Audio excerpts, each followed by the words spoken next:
Hey everyone, Dan Wardrope here at Flexxable. I wanted to talk to you today about reverse engineering competitors, okay? It was probably about a year ago we decided as a team to do what we class as an epic blog post on our blog about how to reverse engineer the market, and we actually went into the roofing market.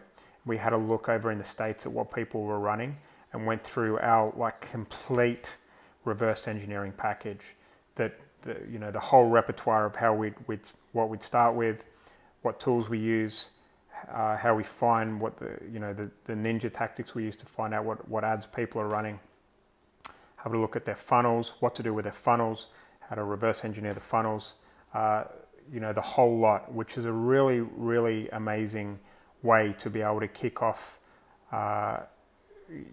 a campaign with at least a very good chance. I'm not a fan of people that just rip off people completely and do exactly what they're doing. You have to add your own flavor.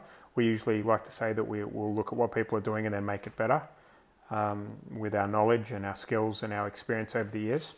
But I thought it would be a very good share because I might not have told you good people about it before. There'll be a link below this video. It's only a short video today, but it goes into, it's quite a long post, but it's going to give you every single tool you need to be able to really kick the backside of reverse engineering, and it's going to be the only kind of resource that you'll need.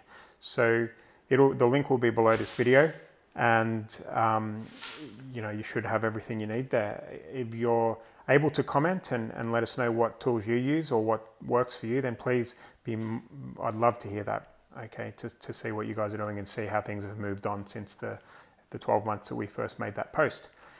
All right, I hope you enjoyed this. I'm not selling anything today. It's just simple content and value, and I hope you enjoyed this little snippet on reverse engineering competitors. Enjoy.